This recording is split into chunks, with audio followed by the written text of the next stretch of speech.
Me and my wife, Jessie, had our daughter 2 years ago. Jessie is a smoker. She doesn't smoke a lot, but she consumes 2/3 a day. She wanted to be the one who got pregnant, and I told her that she couldn't smoke at any point in the pregnancy, and only after our baby stopped breastfeeding, she could start consuming again. She agreed. I'm against smoking. I don't smoke, but it doesn't bother me that much other people smoke, and to my delight. Jessie was never a person who smelled like cigarettes despite being a smoker. The reason I'm against it's that my father died of lung cancer, and guess what? He smoked. When our daughter was born, I managed to stay at home for 1 year and 3 months because it hit the pandemic and home office. So we could both take care of it. Jessie also took advantage of the home office, same company, I'm in a higher position. When our company asked for employees to come back from the home office, we decided that we didn't want to put her in childcare yet, and we decided together that I would come back, and she would quit to stay at home all the time. Currently, we have a fair division of tasks at home. When I get home from work, I take care of our daughter so she can rest, and 2 days a week, part-time. I work at home so as not to overload. I know she stays overwhelmed, but I try to help. Recently, our daughter weaned, and Jessie came to talk to me that she wanted to finally start smoking again. I said that I wouldn't pay for them, but I pay for everything. I even proposed to rearrange my schedule in case she wanted to do some freelancer. She's also a designer. But I wouldn't give her the money. THR cigarettes are my limit. She was annoyed, saying that we agreed on her being SOM and that I would provide financially for the family, including her expenses, and I am going behind our agreed. I never paid back / would pay for a cigarette of hers, and she has known this for years. She's still mad at me, saying I'm using being the breadwinner to not let her smoke and forcing her to look for another way to earn money to buy something she wants. I don't know if I'm wrong, but cigarettes are a choice and a bad addiction. I don't feel comfortable paying for it. Given my family history, I always made it very clear that I would never pay for a cigarette. When we made the decision for her to be SOM, I told her I wouldn't feel right paying for her cigarette, and she reassured me that it was something I wouldn't have to worry about. She does freelance to make some purchases she wants. There are months when we are tighter and we can't do some shopping, so she does freelancing. It's rare, but it happens, and on those days, our daughter stays with me even if it's at my service. I never limited any of her purchases, ever, if not because of tight money. For more extravagant purchases of hers that I can't afford, she freelances and buys. So I suggested she do one a month that covers her entire cigarette stash, and I would help by staying with our daughter. She is not entirely financially dependent on me. When she wants to buy something that I can't afford with our money, she makes a design request. My husband and I don't want kids. My mother-in-law is big into family in the traditional sense. She has been pushy with us about having kids since we got married. Literally the week after we got engaged, she started asking. My husband has always changed the subject, and has even told her that it's really none of her business. Every time we see her, she asks. Everything we do is built around the idea of having kids.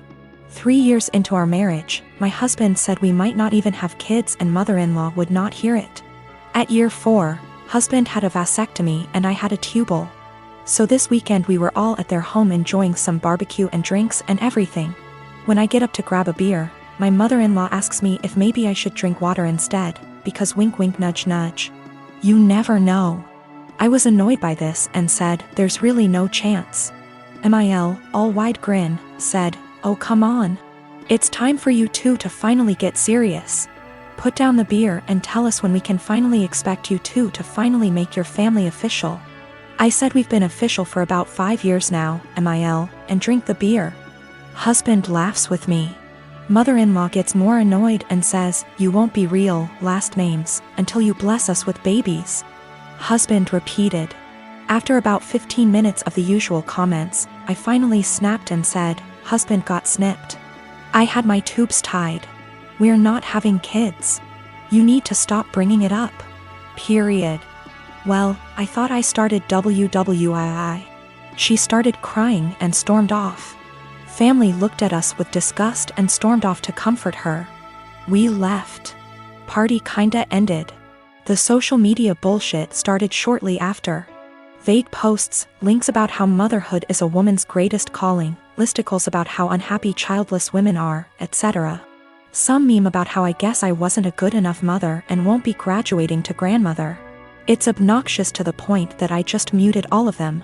My mother-in-law finally called me this morning and told me that she was willing to put this all behind us if husband and I came over, and listened to her reasons that we really need to have kids. I told her no, that we are tired of her pushing this on us, and then she said, "You two aren't prepared to be real, last name S. I'd like a refund for what we paid for the wedding." It wasn't that much. It was like $400 for the rehearsal dinner. I hung up on her.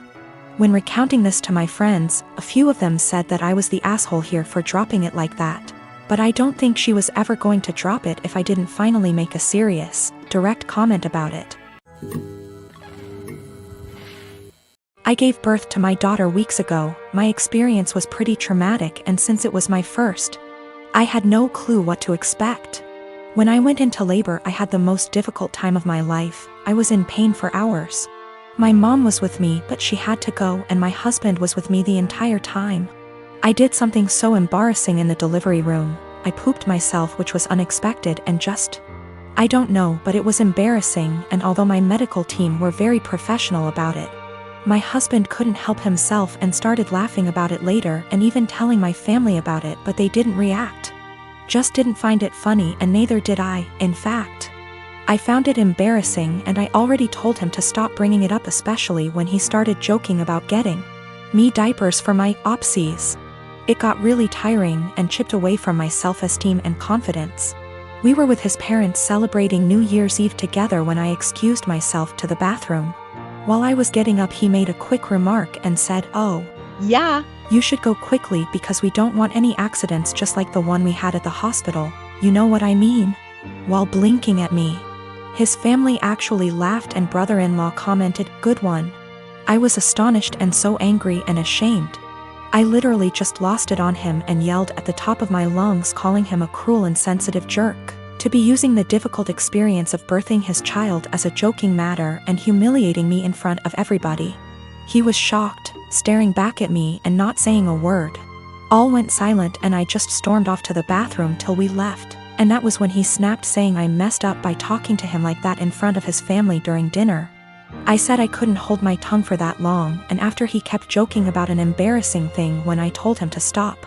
He said he was just joking, and I went overboard with my reaction, and also, I should have sucked it up and waited till we got home so we could address this privately, and I could even yell at him as long as I wanted. We argued about it after we got home, and he kept saying I humiliated him in front of his family during the celebratory evening by being petty and trying to one-up him.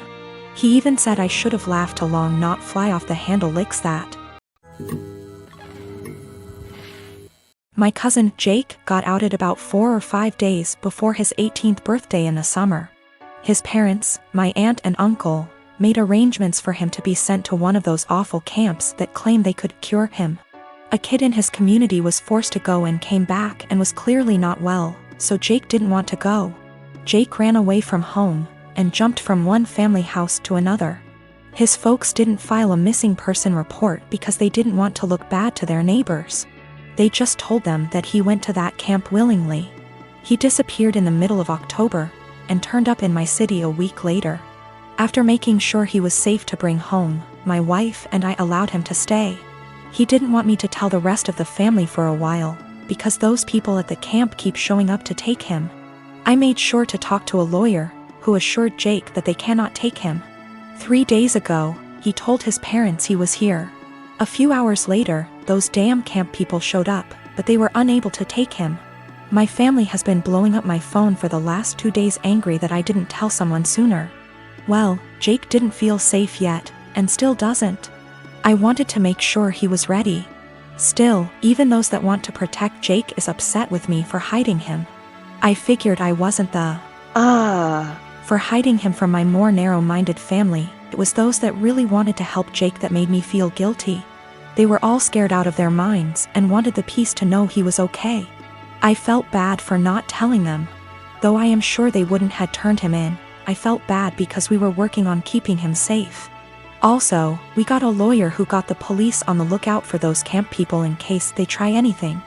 Jake is not going out alone until we are sure he is safe. We are looking on how to get his paperwork, like his birth certificate, here because no way he trusts his parents to just hand them over. My granny-in-law is talking to some people that could help.